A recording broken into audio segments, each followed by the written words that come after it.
Don't forget to like and subscribe, and check out our new podcast, Our Therapy for Nerds.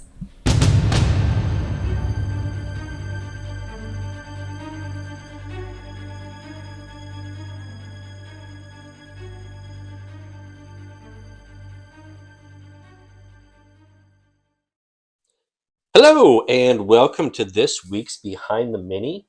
On this episode, we're going to do things a little bit different than we did for the first few videos. Yes, we are going to focus on a storyline, Days of Future Past. We thought that this was a really good one to go with our Sentinels video that we have posted.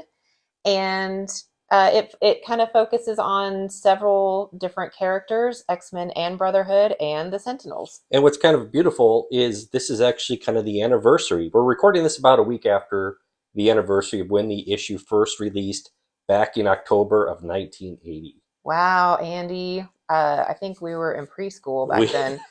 Pretty sure. We were very young. I don't know if I was in preschool yet. I might have been pre-preschool. Pre-preschool. So. Well, we're the same age, so whatever. We lived in two different locations. I guess that was the difference. I guess. So my mom wanted to get me out of the house, I guess. So anyway, yes, Days of Future Past came out in October 1980. If you look at the cover, it says January 1981, but apparently it was available a couple months before that. Yeah, that really threw us off. So, but it is October 1980. October 21st, actually. Yes, this story is significant. It was, one of the first of its kind. In what way? It was before Terminator, before all the alternate timelines and things like that, a dystopian future that you have to do something in the past to change. This was a very, for readers of 1980, this was huge. Right. This is 4 years roughly before Terminator. Yep. Now, they did mention on accident there was some parallels to a Doctor Who story. Yes. But it's not identical. It was John Byrne. Is that his name? Mm-hmm. He is the one that came up with the plot of this story. He says he was later on realized he was inspired by this Doctor Who episode. But regardless, this was a very original idea for the time. And for people who were reading it in 1980, they are seeing their favorite characters going through this, and it was pretty big. So what's the story really about? What is Days of Future Past? Okay, so first let me just tell you kind of who the players are. We've got in the past, we've got Kitty Pryde, Wolverine, Colossus, Nightcrawler, Angel, and Storm. Professor X is there, but he's kind of on the side.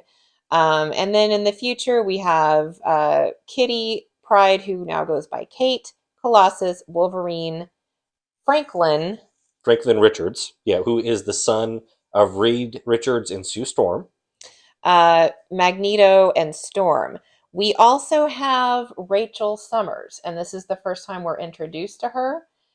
We don't know who she is at this point. If you're reading this in 1980, you're like, Rachel Summers? So, and she is a significant part of the future storyline. Right. And so for those who aren't aware, this is an alternate Marvel universe. This is not the normal standard 616.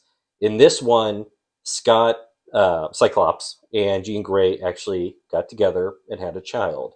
That child is Rachel, who would later become known as Phoenix. But again, that is not explained in this story. That's a future story. So as you're reading this story, you don't know who this is if Correct. You were a first-time reader. So we open up the comic, and it is first page, dystopian New York City. And it hits you pretty hard right away. Most mutants are dead. Most superheroes, almost every superhero is dead. Yeah, I mean, on the cover, you can see that. You can see all the X'd out heads of people who are deceased, and they're all the major players of 1980. So. Yes. And the only ones left are Katie, Colossus, Wolverine, Franklin, Magneto, and Storm. And they have come up with a plan that they are going to send Katie's consciousness back to her young self in 1981. And meanwhile, Katie's young self will inhabit her future body in 2013. So, and I don't think we said that the future story takes place in 2013. Correct. Yeah. So that is their big plan. And then they also have another plan going on in the future. So, in the past, Katie is going to try to stop an assassination of Senator Kelly. Senator Kelly's death sets off a chain of events that lead to the Sentinel program. Do we know who kills Senator Kelly? It is the Brotherhood, but this one is led by Mystique. Gotcha. Okay. Okay, so that's what's going to be going on in the past. Meanwhile, in the future, the rest of the X-Men plus Magneto are going to, Magneto's a helper. They're going to try to get into the Baxter building, which is where the Sentinel headquarters are. Yeah, and so for those of you who are not aware, the Baxter building is the former headquarters of the Fantastic Four, which is where that tie-in with Richards come from. So Franklin Richards. Yeah. Yes. They're going to try to do that because the next day,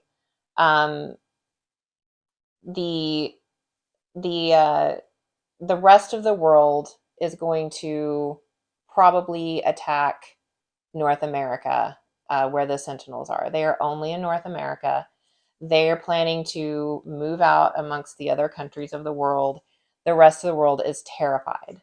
North America has been completely taken over by Sentinels. So their plan is to just last ditch desperate attempt to stop the Sentinels. Okay. So those are the two storylines going on. And this is only 2 issues. This is 2 issues. I mean, yeah. So it moves pretty quick, is what you're saying. It moves very quickly. The ending is rather ambiguous. And kind of bleak. And bleak. As a reader in 1980, you're not 100%. In fact, you're probably more leaning towards this did not get stopped. In the past that Senator Kelly got saved, but in the future, Wolverine gets brutally killed. It's awful. They do a fastball special. Colossus throws Wolverine. The Sentinel detects it, turns around, and just blasts him. Basically vaporizes him. The only thing left is the skeleton. Yeah. Storm gets speared. And that's the weirdest thing about this whole story. I can, where do these spears come from? And all of a sudden this spear came out of nowhere and speared. I mean, obviously it's from a Sentinel. We didn't know that was an ability they had. And I believe, if I remember correctly, she called out Colossus's name. She called out his name when she died. It was just, Colossus was devastated. This is his friend, his close friend, who he's been with all these years. She's dead. And she's a survivor. She was one of the few survivors, and now they're down to literally less than a handful. Their plan has failed. Wolverine died. Colossus died. Rachel is left holding Kate Pride, who I think Kitty is still in there because she's still unconscious. I'm not really sure. And she's saying, or she's thinking maybe, that you're the only hope. So she's hoping that somewhere in the past, they're getting saved. Actually, now that I'm looking over at the page, Colossus is dead. Oh, he is? It says, I don't want Peter to be alone when he's dead so quickly. I interpret that as he's died. He died. Oh, goodness, yes. I didn't realize that. Andy just pulled that up. So Colossus is dead. So it's down to Rachel and it's down to Kate. Yeah, wow. And And at this point, she doesn't even know if Kate's going to come back, or is Kate's younger self going to be stuck in that body in an awful future. Um, so pretty devastating. If you're reading this in 1980, you're probably crying or, doing a silent sob. I don't know. Yeah. You're thinking, okay, maybe something changed, but then we go back to the past and you see that Senator Kelly is alive. So they're having a meeting, and it's Senator Kelly along with, I believe, Sebastian Shaw, who is the Black King. And they're talking about the Sentinel program. So you know that there is still going to be a program. Now, it's not quite the same. It happened possibly a little later, so you're thinking maybe it will be different, but the program is continuing on. Senator Kelly, I mean, they thought that he wasn't a mutant hater. Professor X was trying to work with him, um, but in the end, he still had his life threatened. This is to him probably just necessary. Even if he doesn't hate mutants, he's thinking, well, this is our protection. This is going to protect us in the future. And this is actually the tie-in to Marvel Crisis Protocol. In the Days of Future Past, the Sentinels, I believe, are the Mark IIIs. They're also known as the Omega Sentinels. That is not the same as Mark IV. Mark IV would actually be coming next, quite literally 10 issues later. And we know that mainly because of their straining cables. Their straining cables are used quite heavily in a future storyline. They're never used in this storyline. The assumption is these are the Mark IIIs. Later on, 10 issues later, we see the Mark IVs, which are what we use in the game. Right, and we talk about the Sentinels more here in a little bit. So is that a good segue to kind of Yeah, talk more about them? let's talk about them. Let's do that. So the Sentinels are some of the most iconic villains or antagonists of the X-Men. And this is really, I think, one of the first times we see why they are so dangerous and why mutants have to fear them so much. Yeah, I think Sentinels you were either going to be, if you were a mutant, you were either going to be in a camp or you were going to be killed. Well, even beyond that, too, just the overall Sentinels themselves, they are robots designed to hunt and kill mutants. That was their sole purpose when it came down to it. Yes. And we were kind of looking over a list of the top 10 types of Sentinels, of the most dangerous, and the Sentinels from Days of Future Past were number 3. They're known as the Omega Sentinels in the list. And I think this ultimately comes down to the kill count and just overall the lethality of these kinds of Sentinels. In the Days of Future Past, as you say, there's only 2 things they're going to do to a mutant. They're going to contain them, or they're going to kill them, or superpowered people when it comes down to it. And that's all what these Sentinels do. They wiped out 90%, actually probably more than 90% of all the superpowered beings in North America. Now, we know they didn't hit the rest of the world yet, but that's also coming. That was the plan, though. They were going to expand. The Sentinels first showed up in X-Men, though, in issue 14. They were like, oh, scary, but they were pretty easily defeated. They were kind of these, like, B-movie type, giant android, very cheesy looking robots. Yeah, I mean, they granted, were like, they're not 8 feet tall versus 3 stories. Yeah. I mean, granted, the modern Sentinels are like purple and pink. That's very intimidating too, I guess. But these just look like giant headed. Oh God, they look very classically 60s. That's all I can say. Yeah. So the next time they're easily defeated. The next Sentinels are a little harder. Well, how did they get defeated though? That's not the first ones. I don't really remember how they got defeated. The second ones that came out were a little harder.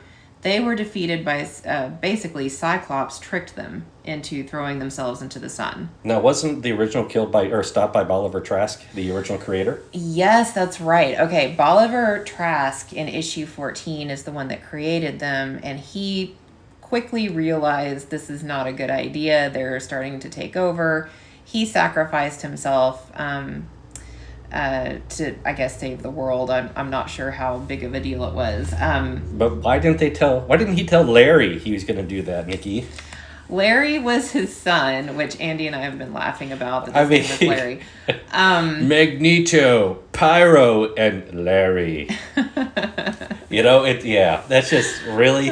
This is the best we could come up with? So Larry was after some revenge against the X-Men because he thought that they killed his father. Really, his father sacrificed himself. And in the end, to get rid of them, Cyclops tricked them. He said... And that was kind of cheesy in itself. He basically said... It's almost like the mutants are a cancer. And what causes cancer? The sun. The sun causes cancer. So in order to stop mutants, you have to destroy the sun. So they went to the sun to destroy it and obviously got incinerated by it. Obviously, these Sentinels were not the brightest. And that literally is how they convinced him. That I wasn't joking there. That's exactly the argument he used. We'll have to find that page and stick it up there. So then these are the next time we see the mutants, I believe. Yes, the Days of Future Past mutants. So these mutants are a lot scarier. I'm sorry, Sentinels. Sorry? That's the next time we see these Sentinels. I said mutants. That's the next time we see the Sentinels. So, yeah, these are a lot scarier. There's a lot more of them. There were 3 classes of people in North America where they had... Life sucked for everyone, for all 3 classes. It was a terrible world to live in. They had completely taken over. But the 3 classes were... the first class, the highest, were the humans, just the normal humans, and they were allowed to go about their business. They were allowed to have children. I don't know, their lives still were not great, but that was that. But the big thing about them is they had no gene in them that would allow them to create more mutants. Which is what I'm about to say next. The second class were normal humans who had a gene. I'm not sure how they went about this. Everyone probably had to be tested. Again, not a nice place to live. Right. They were forced into... we don't know if those were just forced into concentration camps. No, I'm saying they were forced to take these tests that would say whether they could have children or not. I'm assuming that's how they figured it out. Yeah. So they were the second class citizens. They were humans, but they couldn't have children because they had a gene, a mutant gene of some sort that could be passed on. And then you had your lowest class, that was the mutants.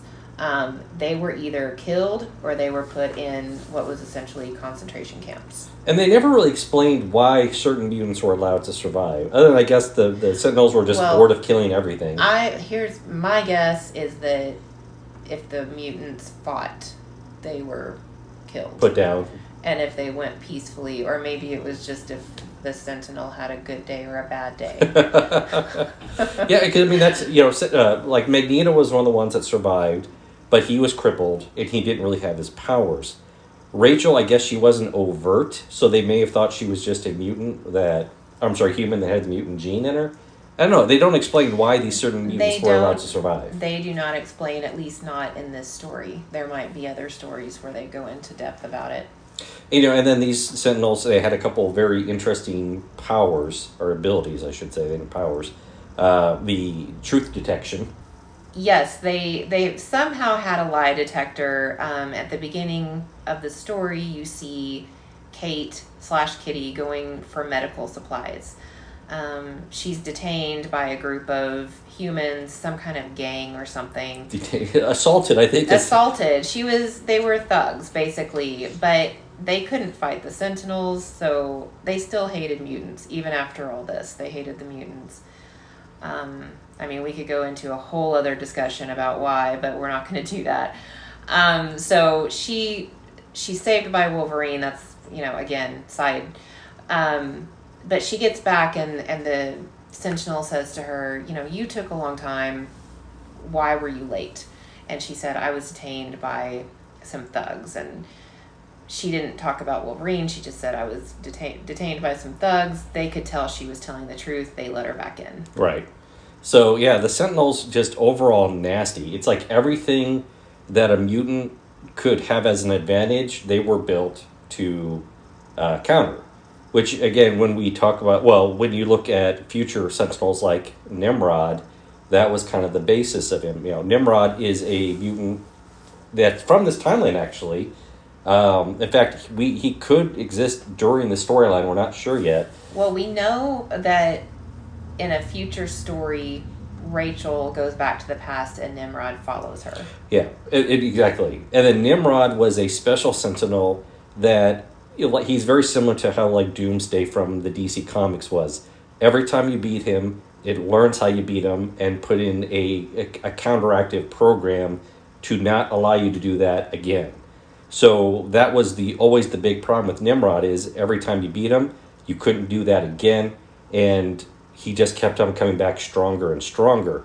These Sentinels were similar in the sense that they were designed to kill mutants, to detect mutants, to kind of counter their abilities, but they could never adapt to the mutants. It was just their sheer numbers that overcame them. Yeah, they were very powerful. They were going to kill you. They were going to capture you, detain you. But the mutants could possibly get one or two of them, but there were always more coming. Mm-hmm. Exactly. Do you think it's okay to talk briefly about how the Sentinels / Cassandra Nova fit into this, or rather how they don't? Well, since Cassandra Nova is in the affiliation in the game, go ahead. So that's where it gets really confusing. For those people who are wondering, why is Cassandra Nova a Sentinel? It comes down to a story that happens literally like 30 years later in the new X-Men storyline. It's the E for Extinction storyline. And Cassandra has tracked down the last heir of the Bolivar Trask family. And all Sentinels are designed to follow, obey, and do whatever a Trask does. Now, Cassandra is like a psychic parasite that took the form of Professor X. But what she also has the ability to do is clone the DNA of other people. That was not something they explained right off the bat. So while she was trying to convince this nephew, who was a dentist, to use the Sentinels to destroy the rest of the mutant population, she was actually copying his DNA into her own DNA and would eventually have full control over them. This would be the Wild Sentinels, who are kind of like scrap Sentinels. They were basically built from scrap that was found readily available. So that's why she's part of the affiliation in the future. It's just because technically she can control them. She is not a Sentinel herself. Yeah, I think we saw some of those wild Sentinels on the cards. The Team Tactic cards. Yeah. And so maybe that's going to be a future... I'm hoping the Wild Sentinels are like a 1 or 2 point... Well, they'd probably be a 2 point thing for the... So that they can have more on the team. And again, they're super devastating. They are actually... They're not as high on this list, but they are incredibly nasty because they're responsible for the death of 16.7 million mutants in that current timeline. Goodness. So, yeah. Really nasty things. But that's how that all ties in with, the Sentinels of Days of Future Past to the current current Sentinels in Cassandra Nova.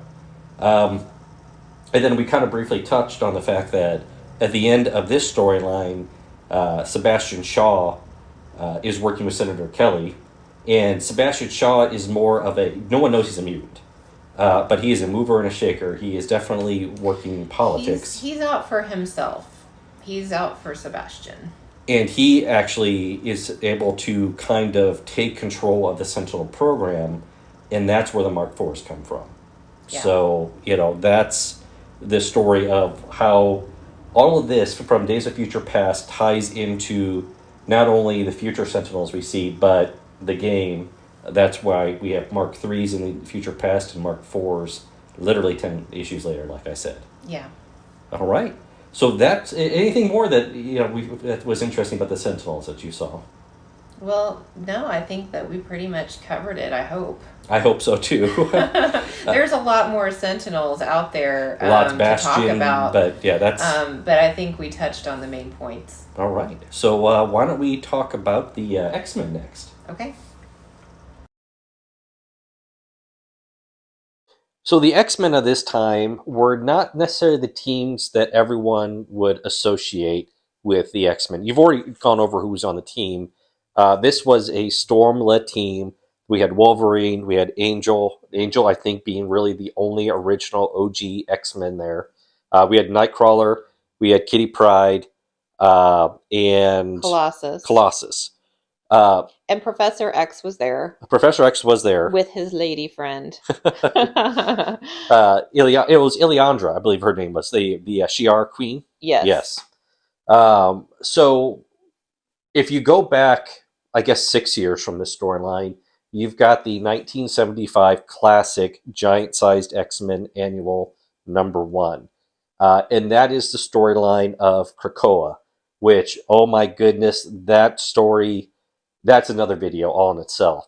But the short gist of it is the original team was gone or sent to investigate Krakoa, which was a living mutant island, and Xavier thought they were dead, so he recruited a brand new team, which is what the X-Men we see in this storyline are. So it's Storm, Wolverine, Colossus, Nightcrawler, Kitty Pryde, and Angel.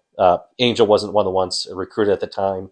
That was Thunderbird, but Thunderbird died shortly after. He was the first X-Men casualty in the X-Men universe. Um, so that's the team. And as you stated, Scott's gone. He's pondering life. Yeah, he's pondering life since Jean's death. Kitty Pryde is really, she's sort of the central figure in this. I mean, it's all kind of surrounding her, and she's a new character. She's a new character. So, and it's interesting in the characters lead, or I'm sorry, the issues leading up to this story. She is just kind of trying to figure things out, trying to show her worth, and they're kind of slowly but surely getting her into this. Storm has become sort of a mother figure to her. Now, that's my favorite thing when you were explaining a lot of this to me, because you read this first and you have a really great interpretation of Storm. Okay, so Storm back in 1981, very approachable. Like, she's taking Kitty under her wing. She's being kind of a mom. She's taken her shopping. She's taken her to her dance class, things like that. She's BFF Storm. She's BFF Storm. Storm that I've read like 90s on, probably. Oh my gosh, not approachable. I would not probably be like, hey, Storm, can you go to lunch? Like, So yeah, I likened her to kind of the Okoye character. yes. That's how she is. She's Yes. super, like, you don't She's make intense. jokes. Yeah, she's super intense. Might not have a sense of humor. Not sure. I haven't read enough to be able to say that, but She did. I mean, so as I was actually doing some research, this is the time. Well, I'm sorry, in the future, when you're talking about the '90s, is when she was in a relationship with Forge. He's probably a lot of you have never heard of before, but so she was relaxed, and there was this love story going on with them, which obviously ended in tragedy because they all do. It's just she looks. First of all, the way that they draw her later on is way more intense than the way she was drawn in 1981. Mm-hmm. It's just it's like, whoa, that was a 180. But anyway, so Storm is kind of taking Kitty under her wing. The reason that Kitty was chosen, because they had other people there with her. They had Colossus, they had Wolverine, and those guys. Kitty had not learned when she was younger yet, when she first joined the team, to block her mind to a psychic invasion. So that is the reason that they chose Kate/Kitty for this job. Now, speaking of Kitty Kate, there was another problem that we'll put quotations of her going back to the past as far as Colossus was concerned. That's right. So Kate and Colossus were a couple, and I believe maybe even They were married. married. Um, they had a romantic relationship and very committed to each other. They were really afraid that, especially Colossus, was very afraid that if Kate was sent back to her younger self and changed things, they might not end up together. They might not fall in love. Um, and basically, Kate was like, but, if we're meant to be together, we'll find a way. Yeah. So we can't keep things like this. We have to do this. And again, that's how 16 to 18-year-old Andy would be way different reading the story versus 40s Andy. Right. 40s Andy completely understands Colossus's comment there, whereas 16 to 18-year Andy would be like, dude, just go back. Just go. Stop being mushy. Yeah, Blah, it's like, blah, just blah. get on with this story. Who cares? You'll find someone else. Well, 16 to 18-year-old Nikki would have understood. But yeah, that's a really interesting depth of the story that I appreciate as an adult. That I probably would not have appreciated as much as and I when I gotta was tell younger. you, this story was written a little differently too. Like, just to kind of backtrack just a minute, we were talking about the thought bubbles and kind of the cheesy way that they didn't do that in this. They didn't do the thought bubbles and stuff. They were just ready to go and telling the story. It was really good. Now, but the two previous issues before this, they certainly did the thought bubbles. Absolutely. You can, yes, yes. We'll get to that more when we talk about the Brotherhood. But and then there was Angel, who he was there. He was in the story in 1981. Did not make it to the future. This is Angel, not Archangel. Archangel would happen much, much later after he gets basically kidnapped by Apocalypse. Yeah. So he's still Angel at this point. Okay, and so then we have Nightcrawler, and he is also kind of at this point in 1981. He's just kind of feeling a little sad that Kitty's not his buddy, and he's trying to make friends with her, and she's like, "Ooh, you're creepy." You know what I thought? I forgot all about this because they haven't done this in like 20 some years now. Wolverine's nickname for him. Did you catch that? Oh, what was it? Elf. No, I didn't catch that. Wolverine called him Elf, and he did during this time period, and that was a term of endearment between Wolverine. Because you got to remember, Wolverine's still a hard ass at this point. Wolverine knows nothing about his future, his past, anything. He's just there in the moment. Wolverine, yeah, Wolverine has kind of been having his own issues, and before issues as far as problems, in the previous issues to this, they talk about a lot of what's been going on with him, and he does have a hard time controlling his rage and things like that. The Berserker, yeah. What I thought was funny, so I guess we'll switch over to Wolverine. What I thought was funny is in the previous issues to this, he had to go up to Canada and sort things out. The way they were talking, it was like, the evil Canadian government isn't letting him be his own self because he was in Alpha Flight, which I thought was hilarious. But he goes up there and he deals with matters, and then it ended up that the Canadian government decided they didn't need Alpha Flight. They disbanded. Wolverine was free to do as he wished. For the time being, that would end again. That was interesting. Like, I won't go into that right now because we are not talking about that story, but that was an interesting story. And yeah, they showed the Canadian Prime Minister did not look like Justin Trudeau. Well, 1981, I'd say not. Trudeau was probably like 10 years old himself, or I don't know how old he is now, but I don't know. Maybe it was Trudeau's father who was also Prime Minister. Could be. So I don't know what year it was. I used to live in Canada. I learned a few things, but all right. So we've got Wolverine, who obviously makes it to the future. And then there's Colossus. Colossus, yeah. And he's still, again, his character has evolved tremendously over the last 40 years. But at this point, he's still basically the strong man in the team. He is the heart to a degree. And again, obviously, he is in a relationship with adult Kate. Other than that, he's there. He's an important character, but he's not he's basically there to take the hits. Mm-hmm. That's kind of how I always see him in the stories at this point. Yes. He has much, much more depth later on in the next 5 to 10 years of stories, and then more so big time later on. He would be a fascinating person to do a lore video on one of these days. Yeah, we'll definitely He's have got a lot to of look depth into to him. that. So yeah, that's our X-Men, and they've got quite a large job to do. And unfortunately, working against them is the Brotherhood. And why don't we talk about them next? All right. So, in this story, the Brotherhood are the antagonists of the past. Sentinel is obviously the antagonist of the future. But the Brotherhood is a very interesting team, and it's not one that readers had really seen before. Mainly because Magneto's not the leader. Not at this point. That's right. So in this story, they are being led by Mystique. And the reason why Magneto's not in the story, what happened to him, that's another story altogether. We can touch on that maybe another time. But I really think the focus should be on Mystique because it's very fascinating.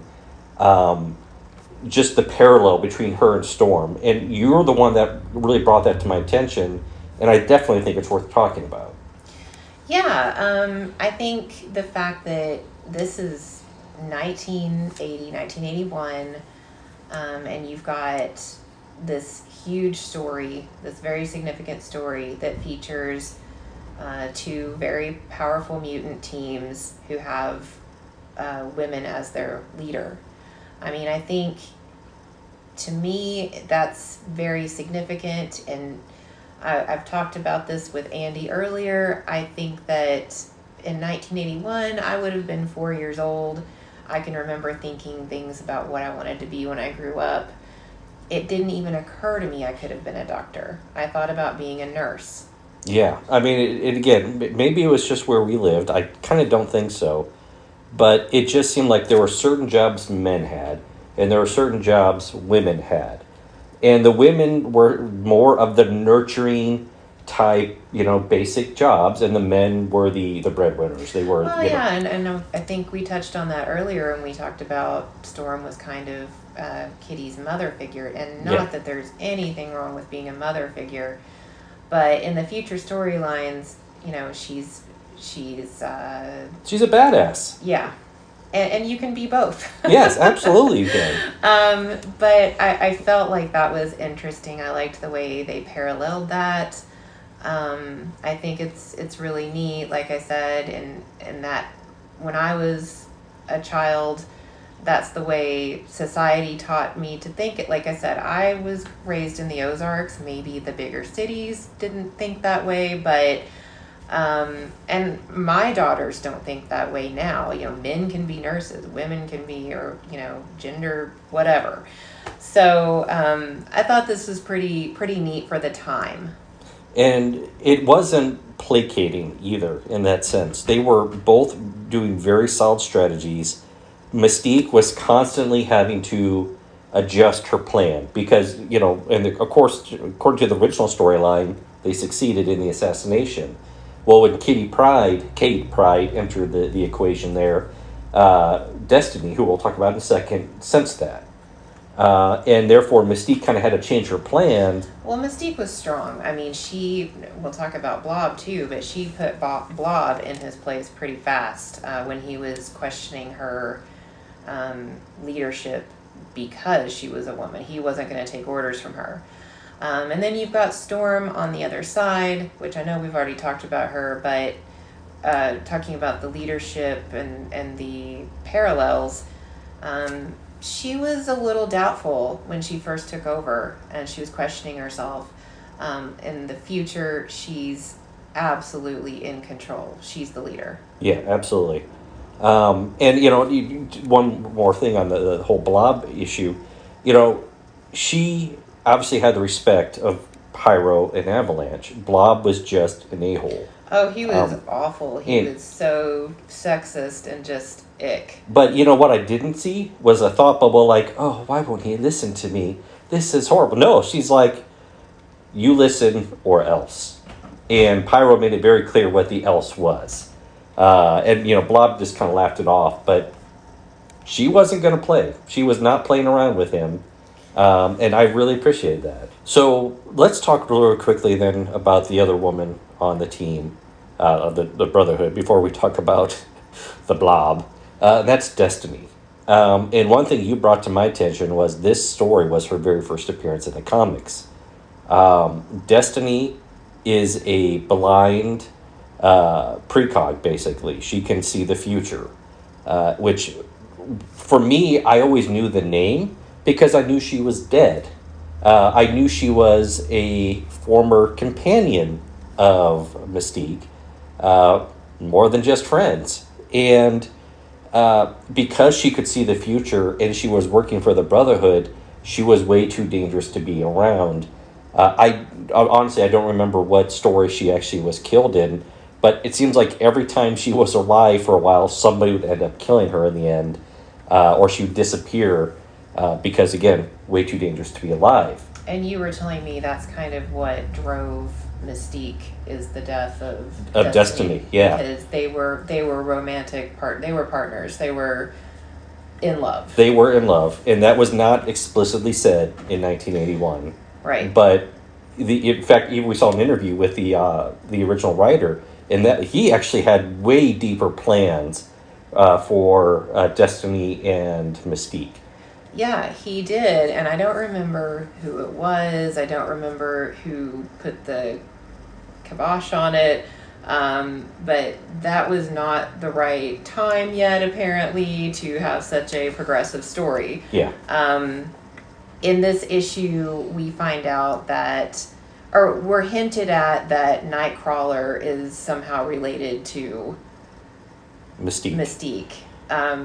The original author wanted the father to be Mystique, which shape-changing into and the man. mother being Destiny. So instead of having Mystique shapeshift into the man and be the father, they picked another storyline of the demon to be the father, and I think they should have gone with their original choice. Yeah, that would have been. I mean, but again, 1981, way different time than obviously. Way different perspective, as we've discussed. All right. So then moving on, we've got your other favorite character from the story, which is the Blob. Yeah, when you say favorite, that was totally sarcastic. Sarcastic, yeah. Yes, I did not like him at all. He was, I mean, I guess you could say it was fun to dislike him. He was just obnoxious. Totally. The man you love to hate. I guess. I'm not sure. I always hated the Blob. Honestly, I was never a big... In any of the stories, heck, even in this game, I'm not exactly thrilled with the Blob. Right. So he broke out of prison in the previous issue to Days of Future Past. Which, thanks to Mystique, by the way. Thanks to Mystique. As he put it, the lawyer lady. And she... Right off the bat, he's saying to her, I'm not going to take orders from you. You're, I think he said a broad or something ridiculous. I'm not going to take orders from no broad. And so she put him in his place, and he finally got on board. But he was so obnoxious, even Pyro was like, dude, I will set you on fire. Yeah. Just stop. He incinerated, I think, he had a cigar that he was lighting up, and he incinerated that and turned it into this giant flaming, like, phoenix thing. So, the Pyro was not having any of those shenanigans. Right. So, Pyro and then there was Avalanche. Those two, they were part of the story. They were fighting. It didn't really get into in-depth in any character growth or anything like that. No, they're, like I said, you mentioned before, they're important to the story, but not because they progress their characters at all. I think it was kind of like, look at these two cool guys or something. Yeah, I mean, they've got great powers when it comes down to it, but... Yeah, so the Brotherhood, the ultimate bad guys in the story, that really instigated all this problem. We think. We're not sure at this point, but yeah. Well, I mean, they instigated the assassination originally. Yes. So, which would eventually lead to Days of Future Past. Obviously, that got stopped. But yeah, this team, again, I think most people are aware of them, minus Destiny from the original animated series, those who saw it. Yeah, and they don't make it. As far as we know, they don't make it to the future. They're dead. Sucks to be them.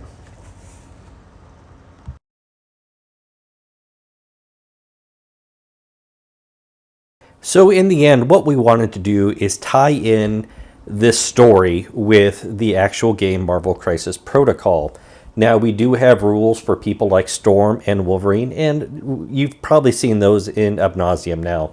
But Sentinels, and then now Blob and Pyro are coming out soon, so I thought it'd be interesting to show how the rules for these particular models fit in with the overall Days of Future Past story. Starting with the Sentinels, so Plasma Blast. Yeah, that's our main builder, and we see that quite a bit in the story. That's pretty much what annihilates Wolverine. I'm assuming that's a +3 power Plasma Blast. Suppression protocols, that's what it looks like attacks Franklin Richards. We see the chest kind of lit up, and now that may be a spotlight. Don't really know, but it also looks like energy attacks do come from it. That is my guess for what the suppression protocols are, and absolutely we see those in the story as well. Restraint cables, that is not seen in Days of Future Past, but we do see those about 10 issues later when the Mark IVs come out of a lake and attack Wolverine and Nightcrawler. So still very comic accurate. In fact, if you've ever seen the animated series, they use those all the time. Master Mold. Master Mold is a character in the comics. They have to exist because that's really what the factory is. And to create millions upon millions of Sentinels, there's got to be a Master Mold factory. So that rule fits in very well. Finally, Sentinel programming. They're programmed to hunt mutants. And of course, being robots, they're immune to mystical attacks. I mean, they can be torn apart by magic, but they're going to have some resiliency. We do see flight. Sentinels fly all the time. And again, going back to that robot idea, they're definitely going to be immune to poison and bleed, which leads us to Blob. Okay, so the Blob, what sticks out to me, Thunderous Splash. I remember specifically him talking to Colossus and saying, I could splat you if I land on you. Ha ha ha, that tickles. It's hard to damage him. He's got a lot of armor, I guess you would call it. A lot of fat. A lot of fat armor. Doesn't a building actually fall on him when he's escaping prison? Yeah, it didn't even phase him. He's just like, yeah, that's great. And nothing can move him. He's kind of a movable object. He literally is the immovable object. So you can't push him and or throw him. Pyro, I mean, we don't get a whole lot of Pyro other than the fact that he does use his flamethrowers in the story. That's what he does. He shoots the flames at people. What I love about this card, though, first of all, he's not immune to incinerate. Yes. He is in the comics, and it's not really shown in this one at all. But in later comics, especially the ones where he gets the legacy virus, totally other story, he starts to burn himself on accident.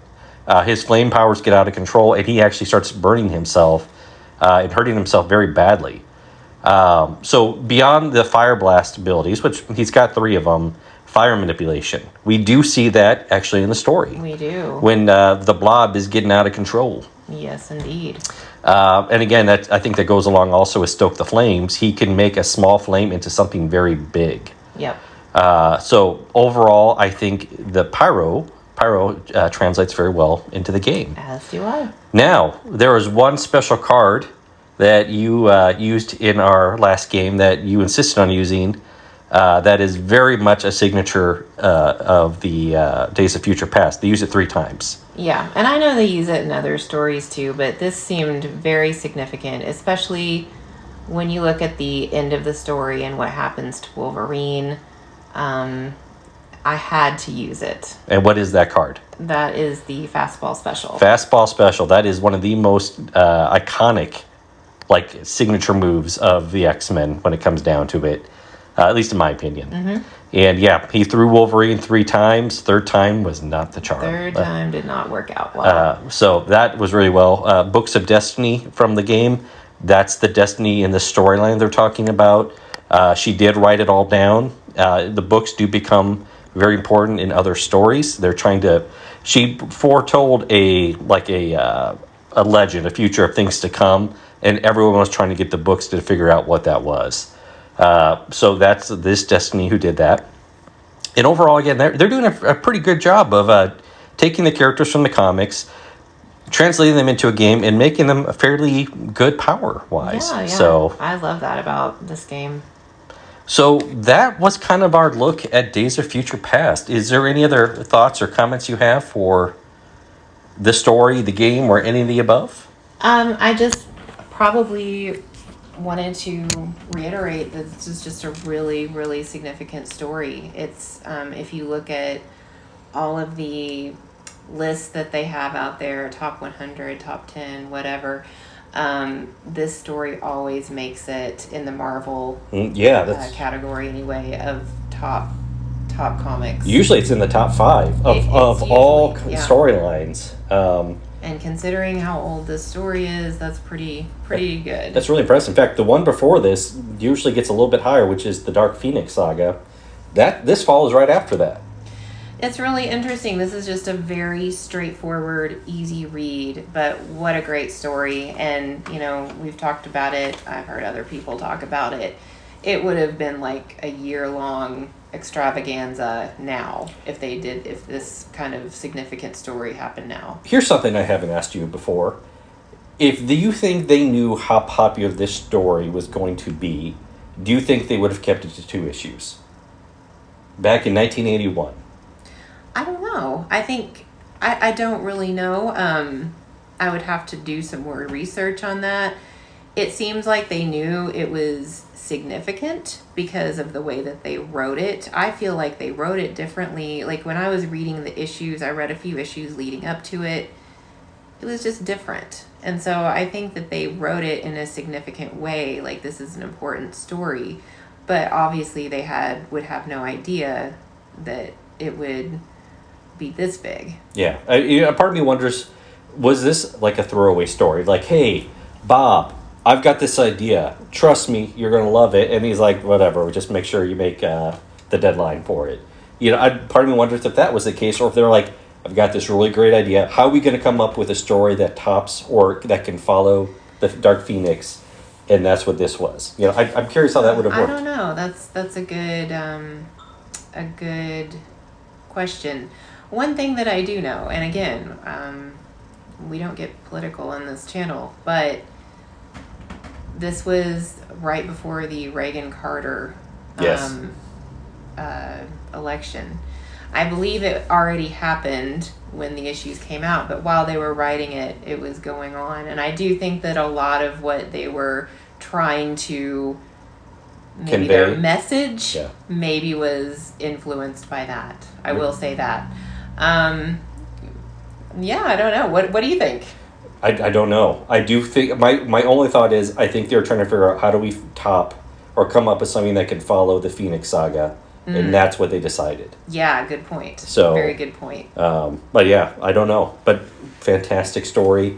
I am glad we read it. I am super glad I got your impression of it because it's fun to hear a side that I was not prepared to hear. Not expecting to hear, I think is the better term.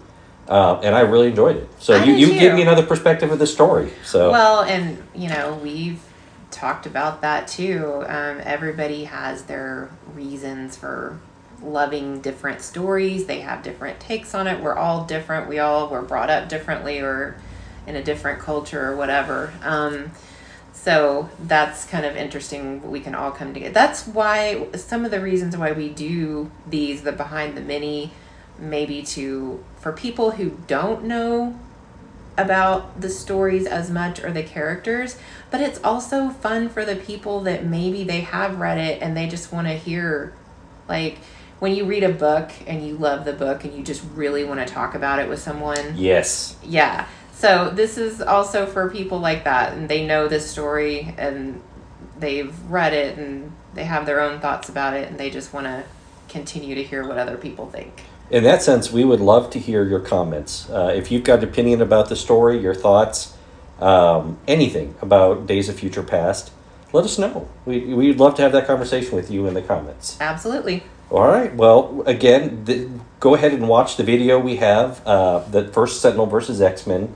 That's already released. There's another one coming out, Sentinels versus the Guardians of the Galaxy. That's kind of a companion to this overall lore story. All right. So hope you enjoyed it. And until next time, thank you very much for listening. Bye. Bye.